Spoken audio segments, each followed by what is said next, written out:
Entonces, vamos a ver, voy a dividir todo este tiempo en dos pedacitos, en dos partes. La primera parte es para entender, pues, qué onda con este libro, ¿no? Y la segunda parte vamos a abordar una primera parte del primer capítulo, ¿ok? Entonces, bueno, Juan, ustedes saben, hay 4 evangelios: Mateo, Marcos, Lucas y Juan. Cada evangelio que se escribió en la Biblia estaba pensado en una audiencia distinta en mente al momento de ser escrita. Por ejemplo, Mateo es un evangelio que estaba destinado a los judíos. Por eso plantea a Jesús como el rey prometido. De hecho, hace mucho referencia a Mateo, por eso van a ver que en todos los capítulos dice, y como estaba escrito esto, esto y esto, y como estaba escrito esto, esto y esto, y como estaba escrito, ¿por qué? Porque tiene el énfasis, tiene el objetivo de enfatizar que Jesús es este rey que había sido profetizado, que había sido prometido. Después está el evangelio de Marcos. Marcos fue el evangelio que el primero que se escribió prácticamente, y ese evangelio estaba dirigido al pueblo romano. Presenta a Cristo como un siervo, como una persona que siempre está haciendo, y sanó, y fue, y el paralítico, y alimentó, y fue para acá, y sanó a la suegra de Pedro, y luego para acá, para otro lado. Entonces siempre presenta un Jesús ocupado, ocupado, ocupado, ocupado, ocupado, ¿no? Bien enfocado en servir. Luego Lucas, la investigación de este doctor Lucas, lo enfocó más hacia los griegos, presentando a Jesús como un Cristo perfecto, o sea, como un hombre perfecto, perdón. De hecho, es el evangelio que más resalta los rasgos humanos de Jesús, por eso ahí es donde está el versículo de que Jesús lloró y se quedó dormido en la barca y tuvo hambre, y, o sea, lo presenta como un Jesús más humano. Y luego está el evangelio de Juan. El evangelio de Juan fue escrito, prácticamente lo podemos resumir así, para todo ser humano, sin importar su raza, su nacionalidad, su cultura, porque presenta a Jesús como el Hijo de Dios y enfatiza su divinidad. ¿Okay? Ahora, un poquito del autor. ¿Quién escribió Juan? Pues Juan, podemos asumir que lo escribió pues Juan, porque está en su nombre, pero realmente en el libro no se identifica nunca así de yo, Juan, escribo, bla, bla, bla, bla. No. Hace referencia al discípulo a quien Jesús amaba. Ustedes van a decir, y cuando él se quiere referir a él, en el evangelio dice, y el discípulo a quien Jesús amaba, esto, esto y esto y esto. Y tú dices, ay, pues qué pagado Juan, ¿no? ¿Sabes? Sí, pues es que a mí me amaba Jesús. Pero estaba leyendo un poquito acerca como de su contexto, su historia. Él es uno de los hijos, uno de los hombres a quienes les decía Jesús, a quienes les decían, perdón, los Boanerges, o era como el Boanerges, pues, o los hijos del trueno. Ahora, en aquel tiempo, decirle a alguien hijo del trueno, pues era como un rasgo, como, no quiero decir un insulto, pero era como la característica de decir, uy, pues, imagínate cómo sería un hijo del trueno, ¿no? ¡Pah! Y entonces, si nos ponemos a recordar un poquito, Juan está entre aquellos que decían, oye, Señor, nos cayeron gordos los de aquel lugar, ¿por qué no pedimos que caiga a fuego del cielo y los consuma? O sea, y entonces Jesús de repente le dice, oye, espérate, o sea, así no es la cosa, ¿no? Entonces, es muy probable que en lugar de que sea como, en vez de que Juan sea como muy pagadito, en realidad está como en una posición como diciendo, a pesar de cómo soy, Jesús me ama. O sea, viendo cómo soy yo, en realidad Jesús me ama. Soy el discípulo a quien Jesús ama. Estoy impactado porque en realidad no debería de merecerlo, ¿no? Bueno, él fue uno de los discípulos más privilegiados de los 12, porque es de los... Jesús tenía 12 discípulos, pero había 3 que les tocó estar muy de cerca con Jesús en momentos muy importantes. Eh, Él fue testigo ocular, por ejemplo, cuando se sanó la hija de Jairo, cuando resucita. Él entró con Jesucristo, a todos los demás los echó para afuera, Jesús. Y a él le tocó ver eso, le tocó subir al monte donde Jesús, siendo así humilde como era, se transfigura en toda su gloria y su majestad y le tocó verlo con sus propios ojos. Los otros 9 discípulos no les tocó, ¿sí? Fue de los primeros que corrió a la tumba, que de hecho eso de que corrió a la tumba hace alusión a que muy probablemente, fíjate esto, muy probablemente Juan fue el discípulo más jovencito de los 12. De hecho, más o menos se estima que tenía entre 15 y 16 años, más o menos, de edad cuando Jesús lo escogió. ¿Por qué? Por 2 razones que se ven ahí en la historia del Evangelio. Eh, Dice la Biblia que él se recostaba en el pecho de Jesús. ¿Y cuándo ha visto usted un adulto recostarse en el pecho de otro adulto? Pues a menos que sea tu papá, ¿no? Pero muchas veces, entre más joven eres, se te presta más recostarte en el pecho de alguien, de un maestro tuyo, de alguien de quien estás aprendiendo, que prácticamente se está convirtiendo como en tu padre, ¿no? Y la segunda cosa es que cuando Jesús resucita dice que Pedro y Juan salen corriendo. Pero en el Evangelio dice que Juan, dice, pero Juan corrió más rápido y llegó primero. ¿Qué significa eso? Pues que estaba más joven, más fuerte, más vigoroso, más ágil y seguramente llegó más rápido a la tumba que Pedro. Pues claro, piernas jóvenes, pues cómo no. Llegó, llegó mucho más rápido, ¿no? Entonces, la mayoría coinciden que tenía 15 y 18. Hay algunos comentarios por ahí que dicen que incluso tal vez pudo haber tenido hasta 12 años de edad. Sumamente chamaquito. Por ende, cuando el Evangelio de Juan es escrito, él es prácticamente el último discípulo que queda vivo. Ya se habían muerto todos los otros 12. Ya habían matado a Pedro, a Mateo, ya era el último que quedaba. Y es muy probable por esto que él, cuando escribe este libro, que fue el penúltimo libro escrito de la Biblia, primero se escribió el Evangelio de Juan y muy probablemente después se escribió el libro de Apocalipsis y luego ya se acabó todo lo que es el escrito de la Biblia, pero es probable que haya tenido entre 80 y 100 años de edad, Juan, cuando escribe esto. Entonces, estamos delante de un libro que escribió alguien muy viejito, sumamente viejito, probablemente muy cerca de sus últimos días de edad, y de vida, perdón, y ya le había tocado ver muchísimas cosas, desde muy jovencito, caminar con Jesús, aprender con Jesús, verlo en la cruz. De hecho, él es el que estuvo al pie de la cruz, ¿sí? Le tocó verlo resucitado, le tocó el Pentecostés, el nacimiento de la iglesia, la persecución romana, y está preso ya en sus últimos días en la isla de Patmos y está escribiendo este evangelio. Entonces, lo que vamos a ver en todo el evangelio no es un punto de vista de Juan, sino que ahora está reflexionando, está tratando de explicarnos quién realmente es Jesús, luego de caminar toda una vida con él. Porque ahora Juan entiende mucho mejor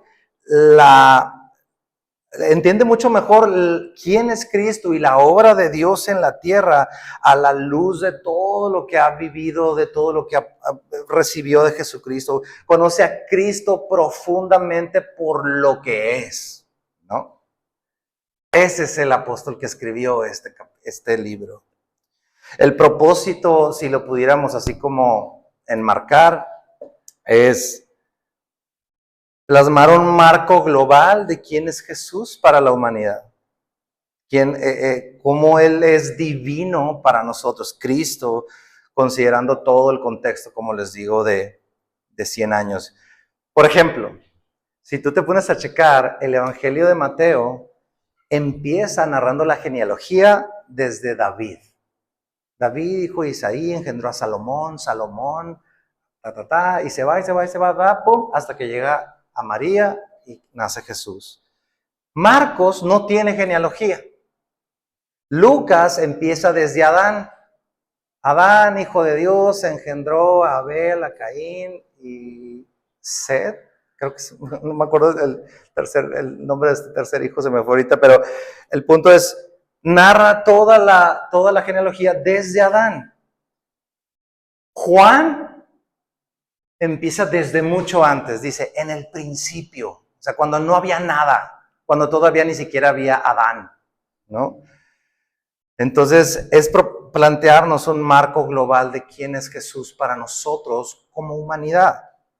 Ahora, el libro, respecto al libro, la mayoría de lo que vas a encontrar en el Evangelio de Juan no está en los otros 3 evangelios.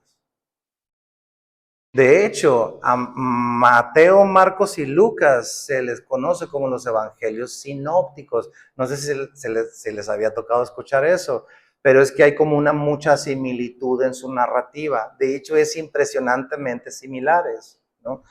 Y no es que Juan tratara de registrar eventos como tratando de hacer un evangelio distinto. No, sino como una estrategia de decir, ¿para qué vuelvo a escribir lo que ya se sabe? Porque estamos hablando cerca del año 60 después de Cristo, 60, 70. Para ese entonces ya andaba el evangelio de Mateo, de Marcos y de Lucas yendo y viniendo, y las cartas de Pablo, de Corintios, de Gálatas, yendo y viniendo para todos lados. Entonces como que Juan dice, ¿para qué voy a volver a escribir de lo mismo? Entonces va a registrar cosas, sermones, detalles que lo que quieren hacer es aportar como más textura a la historia de quién es Jesús para nosotros. Hay una persona que debido a esto comentó lo siguiente. Dijo, si comparamos el Evangelio de Juan a una fuente de aguas, es tan profundo que un elefante se puede ahogar en la fuente. En él, pues ahí. Pero un niño puede chapotear en la fuente. ¿Sí? O sea, es bien profundo lo que va a abordar, pero al mismo tiempo es bien sencillo para todos nosotros. Y este es el único evangelio de los 4 que están en la Biblia que dice específicamente el propósito. Acompáñame a Juan 20 en el verso 30.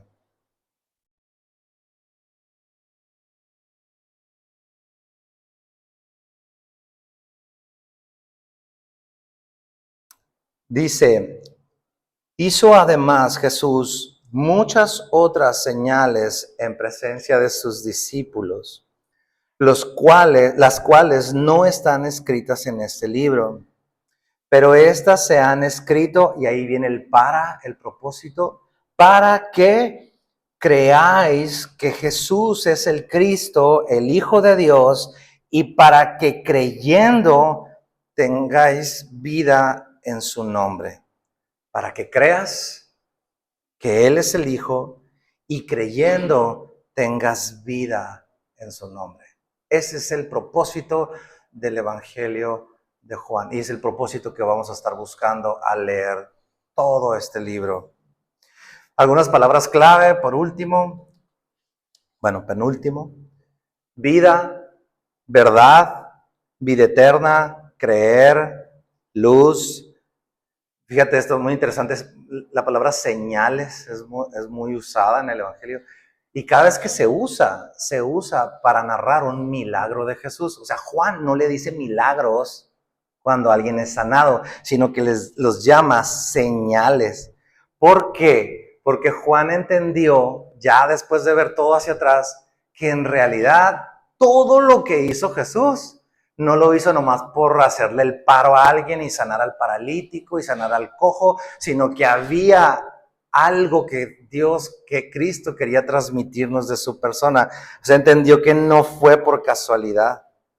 Entonces, derivado de esto, podemos dividir el Evangelio en tres partes. La primera parte, que es del capítulo 1 al capítulo 12, se la pasa Jesús diciendo, aún no ha llegado mi hora, aún no ha llegado mi hora, aún no ha llegado mi hora. Se le conoce como el libro de las señales. Y en ese capítulo 1 al 12, Jesús hace 7 cosas para demostrar, para darse a conocer, que los llama señales, Juan. Una es la conversión del agua en vino en las bodas de Caná. 2, la curación de un noble. 3, la sanidad del enfermo que estaba en el lago de Betesda, que se agitaba el mar, ¿se acuerdan? Y que tenía que correr y nunca podía. 4, la multiplicación de los panes, cuando alimentó a un montón de gente. Cuando camina sobre el mar, número 5. Número 6, la sanidad del ciego de nacimiento. Y número 7, la resurrección de Lázaro. 7 cosas. Y con esas 7 señales, Jesús se da a conocer en el Evangelio de Juan. Y la segunda parte, que va del capítulo 13 al 20, es cuando Jesús dice, ahora ha llegado la hora. Ha llegado mi hora. Llegó la hora, que es la pasión. Es decir, toda la narración del arresto, la crucifixión y la resurrección de Jesús. Y el capítulo 21 es como un adendo. Es esa tercera parte, que es como un relato de una reunión de Juan y Pedro reunido con Cristo habiendo resucitado. Pero tiene un cierre, que es el cierre del libro, que es impresionante, padrísimo. ¿Ok? Entonces, dicho esto, habiendo entendido así como este panorama, vámonos ahora sí a Juan capítulo 1 al versículo 1.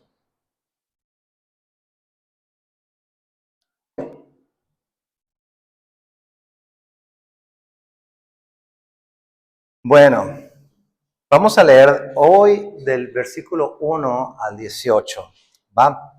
Dice el verso 1, en el principio era el verbo, y el verbo era con Dios, y el verbo era Dios.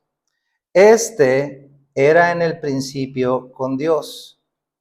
Todas las cosas por él fueron hechas, y sin él nada de lo que ha sido hecho fue hecho. En él estaba la vida, y la vida era la luz de los hombres. La luz en las tinieblas resplandece, y las tinieblas no prevalecieron contra ella. Y hasta aquí me voy a detener. Stop. Quisiera que, pues muchos de nosotros creo que ya tenemos mucho tiempo en el cristianismo. Quisiera que pudieras hacer como un reset, o te imaginaras un reset, y que borraras todo lo que sabes de Jesús. Absolutamente todo. No conoces ningún evangelio, no conoces quién es Jesucristo.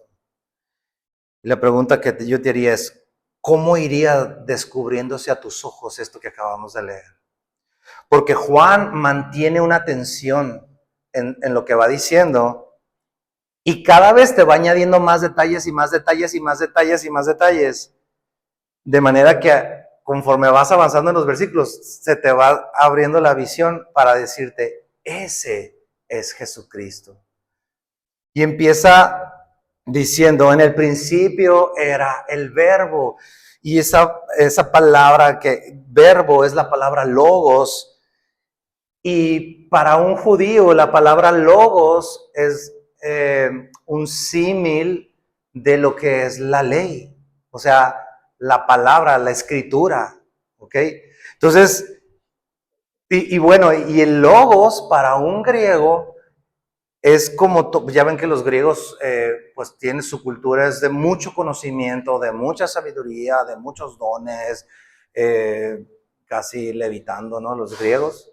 Y de repente cuando escuchan, leen a Juan diciendo en el principio era el logos, para ellos, para los griegos, el logos es el conocimiento que está detrás de toda la creación. O sea, es como esa mente maestra que está detrás de todas las cosas. Entonces, cuando Juan usa logos, los judíos dicen, ya sé a quién te estás refiriendo. Y cuando los griegos leen la palabra logos, dicen, ya sé a quién te estás refiriendo. Es a esa persona que está detrás de todo, ¿no?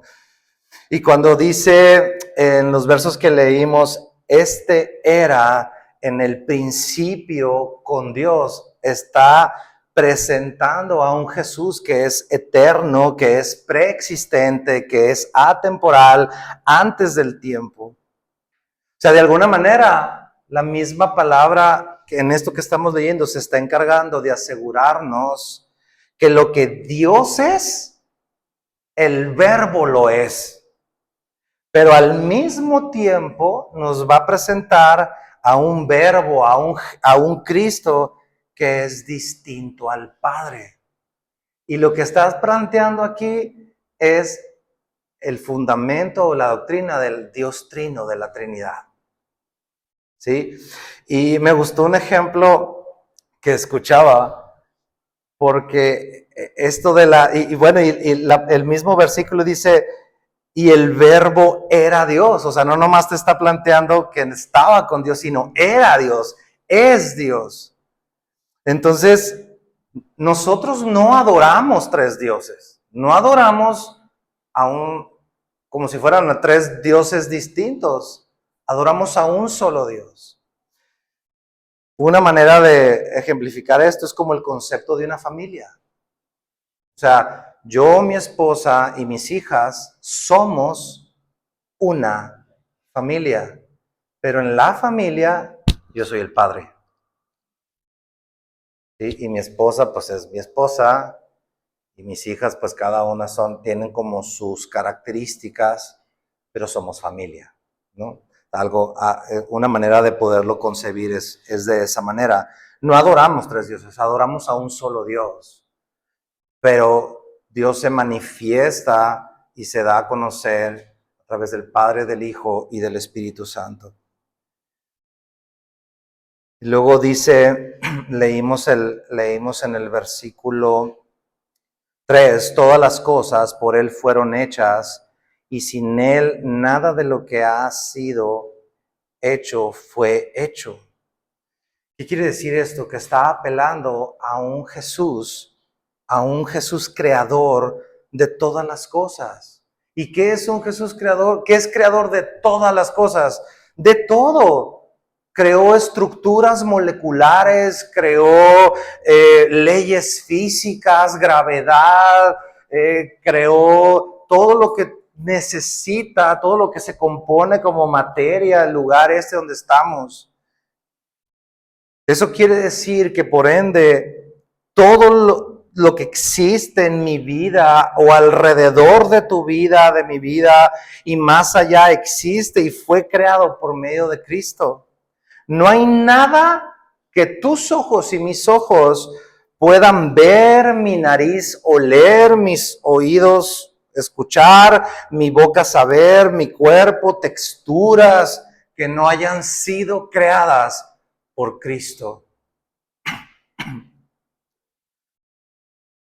Y si en Jesús existe ese poder creador, Juan empieza con esto porque va a plantear que Jesús puede hacer nuevas todas las cosas en tu vida. Todo Dios lo puede hacer nuevo otra vez. ¿Sí? Entonces, Cristo y su palabra le han dado vida a todo lo que nuestros ojos pueden ver. Y su vida es lo que ha traído luz no solo a mí, sino a todo mundo. Entonces, de repente, imaginemos a Juan sentado ahí en su celda, en la isla de Patmos, de casi 100 años el cuate, y está pensando todo esto.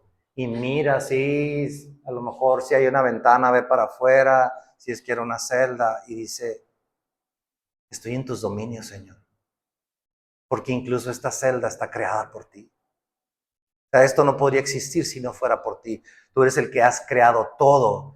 Y yo lo que te quiero invitar es que tú eso te lo lleves a tu vida.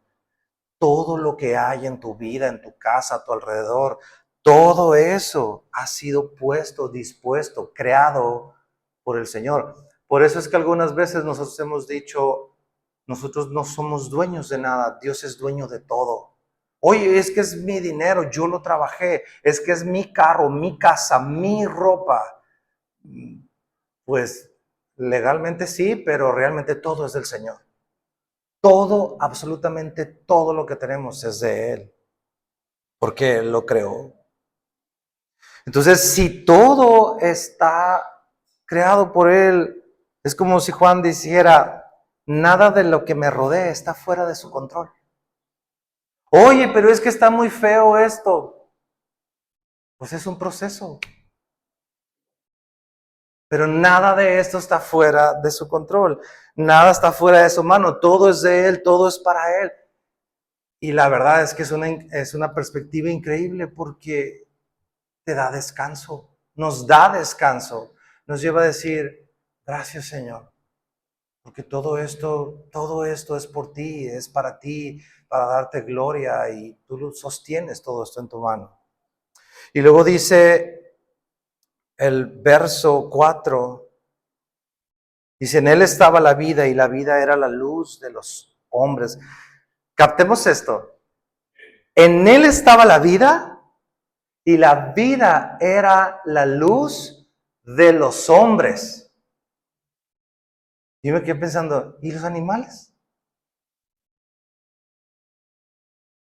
Sí, porque aquí dice que la luz era la luz de los hombres. Y me impresionó entender esto, que Dios desde un principio le dio un tratamiento distinto a la creación de ti y de mí.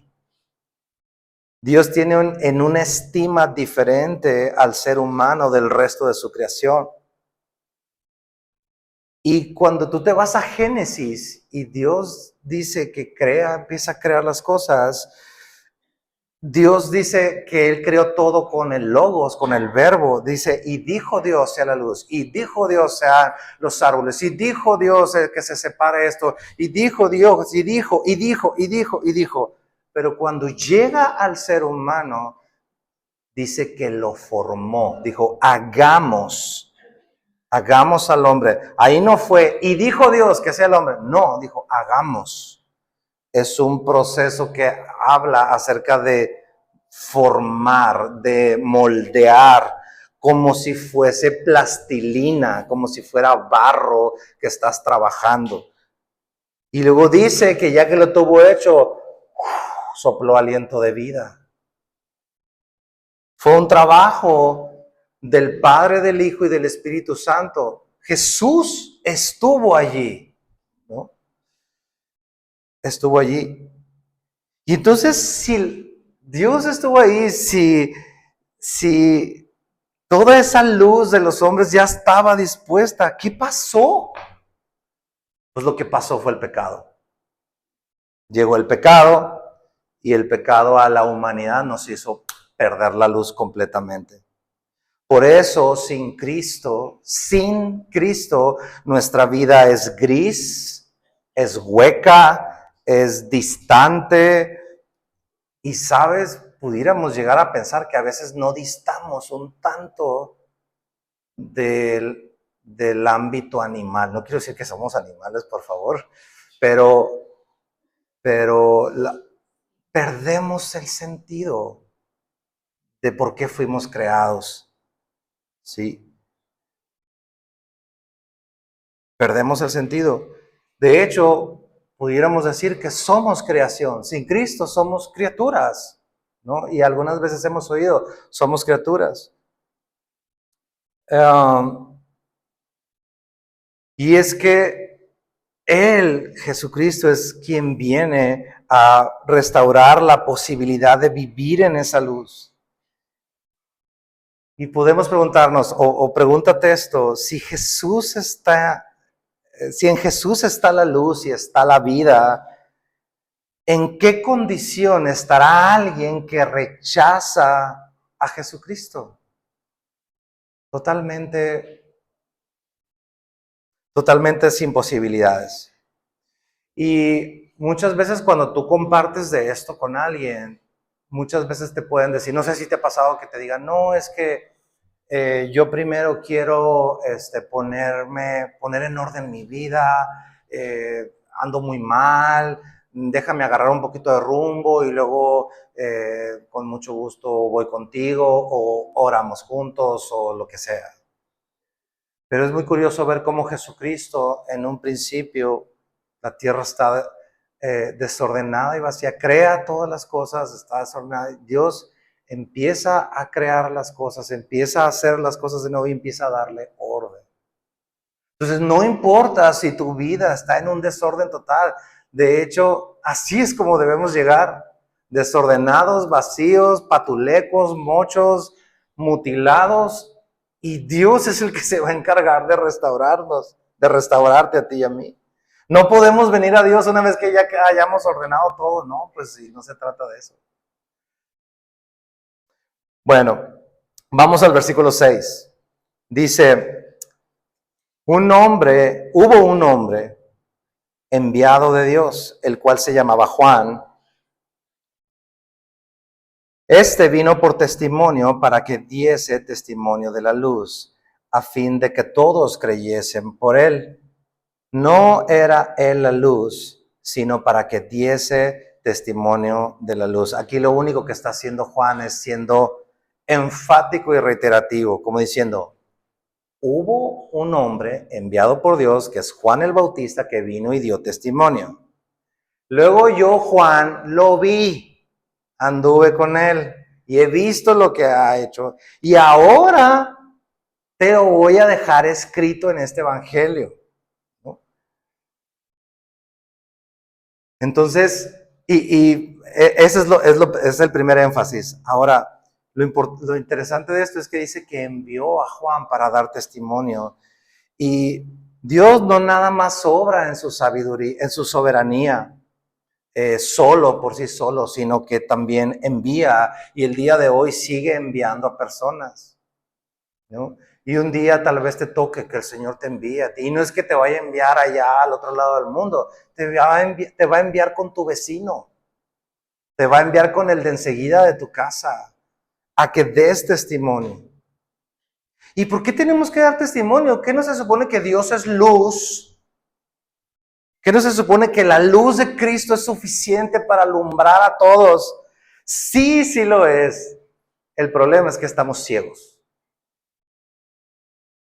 O sea, Dios, Cristo es luz, pero tú y yo estábamos ciegos, estamos ciegos. El vecino que tenemos tal vez está ciego.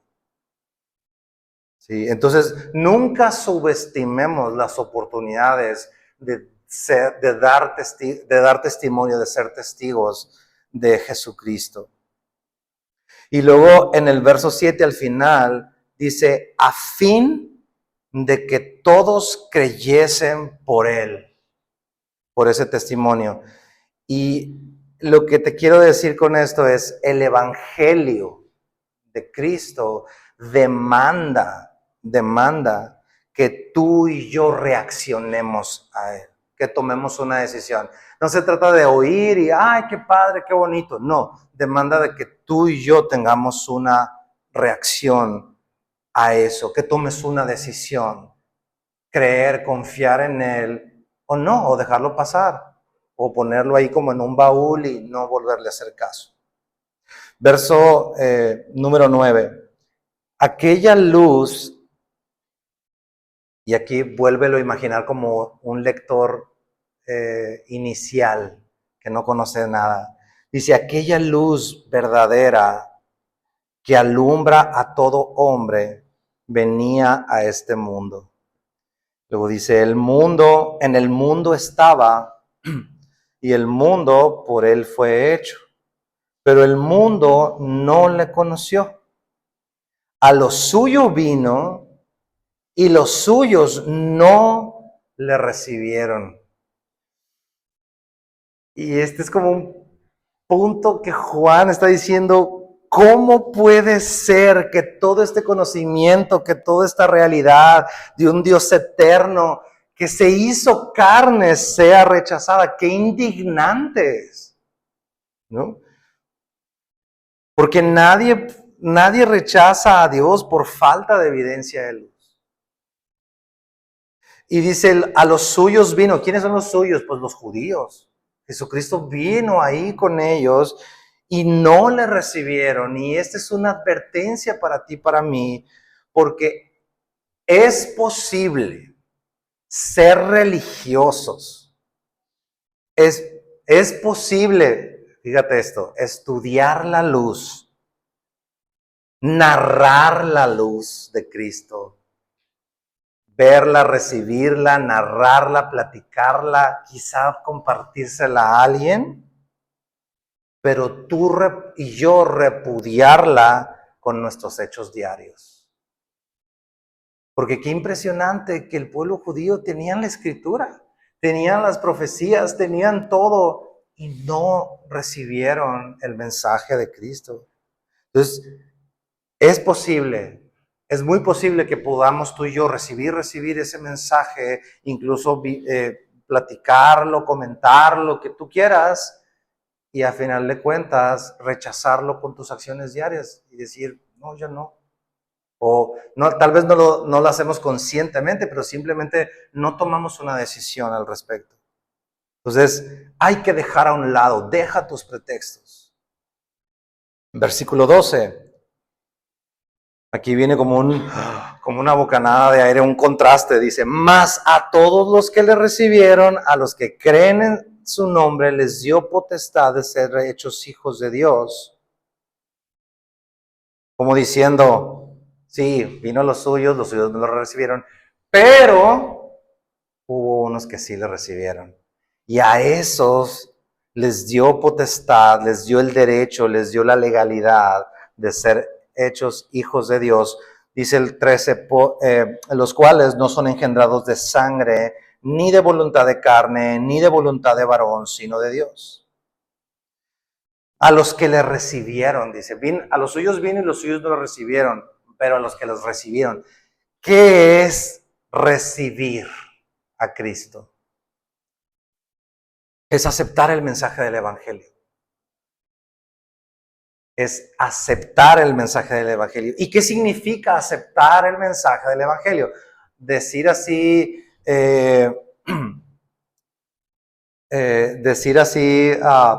algo con tus palabras, acepto el mensaje del Evangelio. No.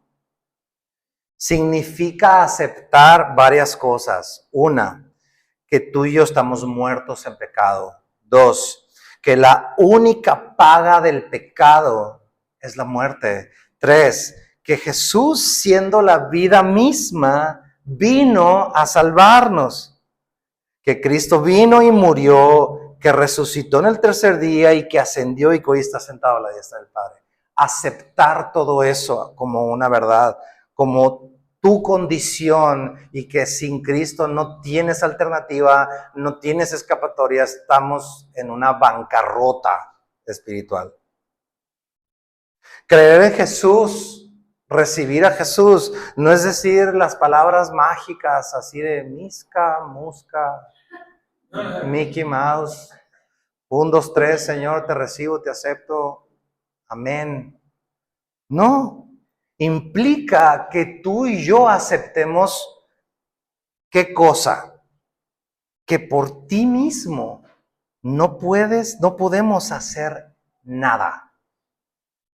Que no podemos solucionar el problema más grave que tenemos como humanidad, que es estar separados de Dios.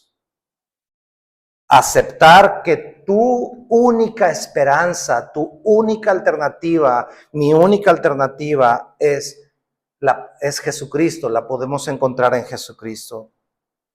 Al creer en Cristo, al creer esto, al reconocer esto delante de Él, dice la palabra que somos nacidos de nuevo y se nos entrega un nuevo título de hijos. Una nueva posición, una nueva postura en la que tú pasas de ser simple creación y pasamos a ser hijos de Dios. ¿Ok? Y luego dice en el verso 13, los cuales no son engendrados de sangre, ni de voluntad de carne, ni de voluntad de varón, sino de Dios. ¿Qué significa eso de voluntad de carne? Que tú y yo no podemos nacer de nuevo por nuestras propias fuerzas. No podemos. No es por voluntad tuya de carne, de ti mismo. La salvación no es una chamba tuya o mía. No es, pues échale ganas, pórtate bien y gánate la salvación. No, no es así. Ese no es el mensaje de la Biblia. No es pujar, esforzarte y quiero ser cristiano y estresarte por dentro por querer ser. No, el mensaje del Evangelio es reconocer tu condición, reconocer tu necesidad, reconocer y agradecer que el sacrificio de Jesús es lo único que puede pagar tu condición, es entregarte a Él y vivir la nueva vida que Él te ofrece. Eso es. Y dice la Biblia, dice aquí la Escritura, que cuando eso pasa, naces de nuevo. ¿Cómo que naces de nuevo? Naces de nuevo? No lo podemos entender. Es como un misterio. Pero no sentí maripositas, no siento nada. Es más, me siento igual que ayer. No importa, eres nueva criatura. Porque no se trata de ti, se trata de lo que Él hace. Ahora, cuando empiezas a caminar con Él, de repente sí te das cuenta que ya no te empieza a agradar tanto lo que antes siempre te agradaba. Ya no te dan ganas de seguir hablando como hablabas. Ya no te dan ganas de seguir haciendo las mismas cosas que antes hacías. ¿Quién produjo eso? Dios en ti, en ese nuevo nacimiento. Dice Jesús en una de las parábolas que el reino de los cielos es como una semilla que se siembra en la tierra y dice que empieza a brotar, empieza a crecer, nace y de repente dice al cabo del tiempo voltean y lo ven y dicen, oye, ¿en qué momento se convirtió en un árbol? Así es el reino de los cielos. Se siembra la semilla en ti, empieza a echar raíces, brota, crece, crece, crece, se enraíza en tu vida y de repente te das cuenta que eres otra persona. De repente tus amigos te dicen, oye, ¿qué pasa contigo? ¿Por qué ya no has venido? Pues sí, ya no he venido. ¿De dónde andas? Es que ya no eres como antes. Pues sí, ya. En efecto, ya no soy como antes. ¿Quién produjo eso? Es ese nuevo nacimiento. 14, verso 14. Vale, pues traer agua. Verso 14. Dice, y aquel verbo del que te vengo hablando 13 versículos atrás, fue hecho carne y habitó entre nosotros. Y vimos su gloria, gloria como del unigénito del Padre, lleno de gracia y de verdad. Cuando dice que fue hecho carne y habitó, ese habitar, Juan se está acordando del tabernáculo allá de Moisés en el desierto, porque era la manera en la que Dios había decidido habitar entre su pueblo. Un día Dios dijo, ¿saben qué? Decido habitar entre ustedes. Y le dijo a Moisés, gracias, le dijo, hazme un tabernáculo así, así, así, así, así, así, así. Y mi gloria va a estar en ese lugar y voy a habitar en medio de ustedes.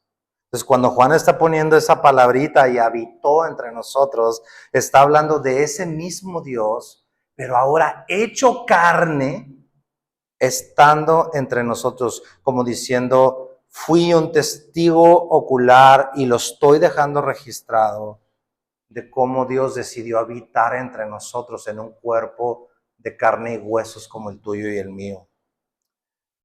Verso 15. Juan dio testimonio, Juan el Bautista dio testimonio de él y clamó diciendo, este es de quien yo decía, el que viene después de mí es antes de mí, porque era primero que yo, porque de su plenitud tomamos todos y gracia sobre gracia. Eso de que es antes de mí es Juan el Bautista diciendo, tratando de decir, él existía antes que yo. Y es muy chistoso porque Juan el Bautista nació antes que Jesús. Más o menos unos 6 meses antes de que Jesús naciera, nació Juan el Bautista. Hay una caricatura muy padre de Saddleback Shores donde plantean a Jesús siendo niño, jugando con Juan el Bautista siendo niños, porque eran primos. Y ahí andan jugando cuando eran las festividades de sus papás ahí en Israel. Pero Juan, ya siendo maduro, Juan el Bautista dice, en realidad, Él es antes de mí, planteando esa eternidad, ¿no? Está afirmando de que Jesús ya era, nada más se encarnó en María, ¿no? Verso 17, pues la ley por medio de Moisés fue dada, pero la gracia y la verdad vinieron por medio de Jesucristo. La ley por medio de Moisés fue dada, pero la gracia y la verdad vinieron por medio de Jesús. A Dios nadie le vio jamás. El unigénito Hijo de Dios que está en el seno del Padre, Él lo ha dado a conocer. ¿Por qué dice esto Juan? Porque en el Antiguo Testamento pues estaba la ley. Pero en esa ley, en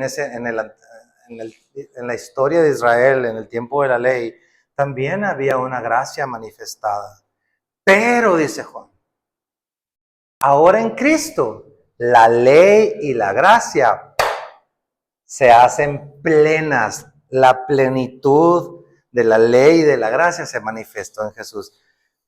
Si ustedes se acuerdan, la ley dada por Dios era, tienes que hacer esto y esto y esto y esto y esto, y la manera de acercarte a mí va a ser así y así y así y así y así.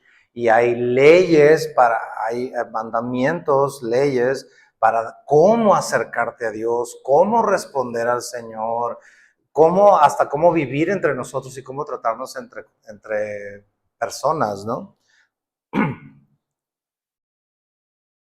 Y de repente tú y yo hoy en día, como creyentes, decimos, pues bueno, ¿y qué tengo que hacer? ¿Y qué ya no tengo que hacer? ¿Y cómo le hago? Entonces, en Jesús está la plenitud de la ley, pero también de la gracia. Eso quiere decir que si en Cristo tenemos toda la ley, sus mandamientos, sus decretos, y tenemos toda la gracia y el amor de Dios. Entonces, ¿quieres vivir en su amor? Ahí está Cristo. ¿Quieres vivir en su gracia? Ahí está Jesús. ¿Quieres saber qué hacer? Está en Jesús. ¿Quieres saber qué espera Dios? ¿Quieres saber qué espera Dios de tu vida? Ahí está Cristo. ¿Quieres saber cómo estudiar para tu escuela, cómo trabajar mejor en tu trabajo o en tus negocios? Ahí está Cristo. ¿Quieres saber cómo resolver las situaciones en tu casa? Ahí está Cristo, porque en Cristo está toda la plenitud de la ley y toda la plenitud de la gracia. ¿Ok? Y dice el versículo 18, a Dios nadie le vio jamás. Y este es como cuando pensamos si Dios existe o no existe. ¿Existirá Dios o no? ¿Existe o no existe? Porque está diciendo, a Dios nadie le vio jamás. O sea, sí es cierto, a nadie ha visto a Dios. Dice, el unigénito Hijo que está en el seno del Padre, Él lo ha dado a conocer. Como diciendo Juan, el apóstol, yo vi al Verbo. Y este Verbo, el Hijo, se viste de carne para dar a conocer al Padre. ¿No? O sea, a Dios nadie lo ha visto, nadie. Moisés le vio, pero la espalda. ¿Sí? Pero dice Juan, el Verbo, el Hijo, se viste de carne y vestido de carne nos da a conocer al Padre. Y eso quedó para ti y para mí escrito en la Biblia.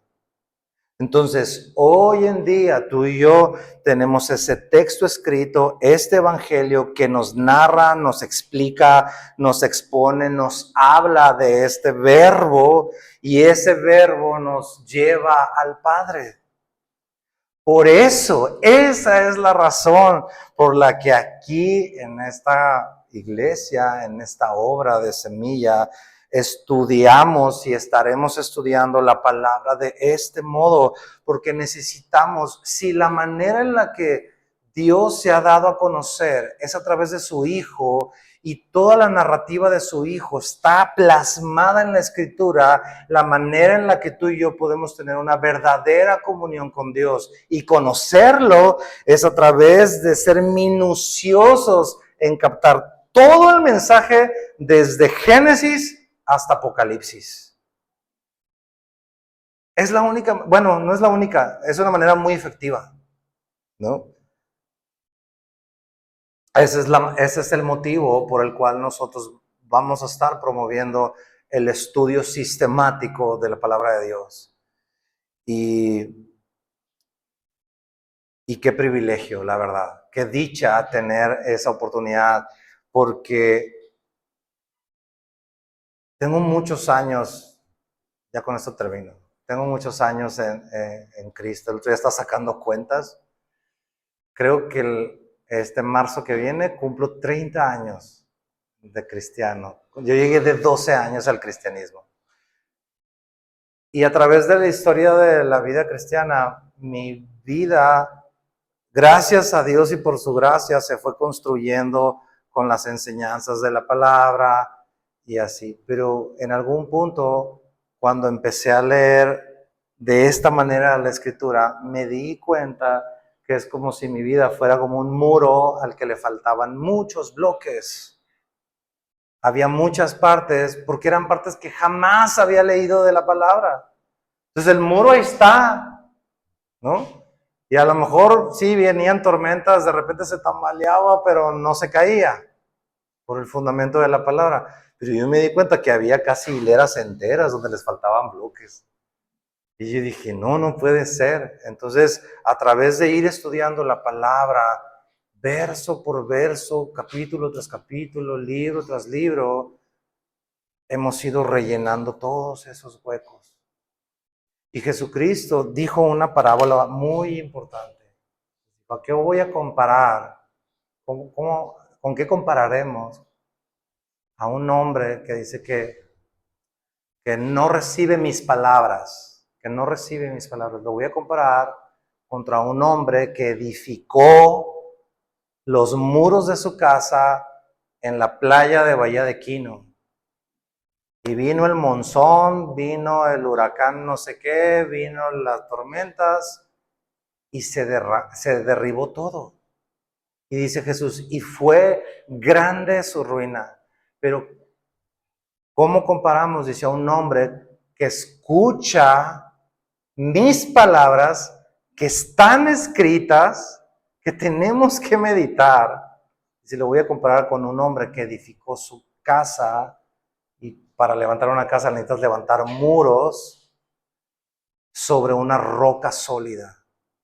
O sea, aunque vengan tormentas, déjame decirte algo, la palabra va a botar. En el momento más oscuro de tu vida, lo único que te va a quedar como ancla para agarrarte y sostenerte es la palabra sólida que respalda quién es Dios para tu vida y lo que Él está haciendo en tu vida. Y esa va a ser tu fuerza, esa va a ser tu, como un mástil donde te vas a agarrar y te podrán venir las aguas y llegarte hasta los hombros, pero no te va a arrastrar. ¿Sí? Porque es la palabra viva de Dios en tu vida. Entonces, pues, hasta aquí llegamos, hasta este versículo 18 el día de hoy, y yo quisiera que reflexionáramos en varias cosas, en este Cristo encarnado en tu vida. A lo mejor, por eso trataba en un principio de decirte, olvida, trata de hacer a un lado lo que has escuchado, porque quizás es un capítulo que hemos leído muchas veces, pero reflexiona en ese Cristo hecho carne en tu vida y lo que representa, cómo viene a mostrarnos la plenitud de la gracia, pero la plenitud de la ley en un equilibrio perfecto, cómo puede hacer nuevas todas las cosas en tu vida. Porque por un lado nos da la oportunidad de conocerle de primera mano. Si no le conoces o si tú tienes a alguien que no le conoce, y da esa oportunidad de recibir toda la plenitud de este mensaje, no nada más para salvación de nosotros, sino para hacer todas las cosas nuevas otra vez. Y te da la oportunidad de vivir para Él. Entonces, vamos a orar para terminar este pequeño tiempo y ahorita vamos a hacer un tiempo de Santa Cena, ¿no? Y vamos a orar reflexionando en todo esto que hemos hablado, que hemos compartido hoy. ¿Va? Padre, te damos muchas gracias por darnos el privilegio, Señor, de conocerte más, Señor. Gracias por la conciencia y el recordatorio el día de hoy de que todo ha sido creado por ti, Señor. Te damos muchas gracias por ello. Te damos gracias, Señor, porque tú eres esa luz que ilumina nuestra vida. Antes estábamos ciegos, Señor, pero ahora tenemos tu luz, ahora vemos, Señor. Gracias, Señor, porque tenemos también la posibilidad de ser testigos de Cristo a donde sea que vayamos. Donde haya gente que está ciega, gracias porque tú nos puedes dar la oportunidad y el privilegio de llevar este testimonio, este evangelio y compartirlo, Señor, de manera natural, sin complicaciones, de quién eres tú, qué tan grande eres tú, cuánto nos has amado tú, Señor. También queremos rogarte, Señor, no ser religioso, Señor, como leíamos ahorita de que a los tuyos viniste, pero los tuyos no te recibieron. Señor, nosotros no queremos ser así. Queremos no ser religiosos en el sentido de recibimos, pero en realidad no vivimos nada, Señor. En realidad recibimos palabra, pero no te recibimos realmente, como los que se mencionaron aquí, Señor. Evítanos repudiarte, rechazarte, siendo oidores nada más, religiosos. Ayúdanos, Señor, a ir y actuar, responder, Señor. Ayúdanos en esa respuesta, en ese diario caminar, a caminar, Señor, como tú nos has enseñado y nos has estado enseñando y mostrando en tu palabra. Y por último, Señor, gracias porque en ti tenemos toda la plenitud de la gracia, pero también de tu ley, tus dichos, tus testimonios, tus mandamientos, Señor. Te damos tantas gracias por ello, Señor. En ti tenemos, Señor, ese privilegio de recibir tu gracia y tu palabra, Señor. Muchas gracias, precioso Dios, por este tiempo, por esta oportunidad. Amén.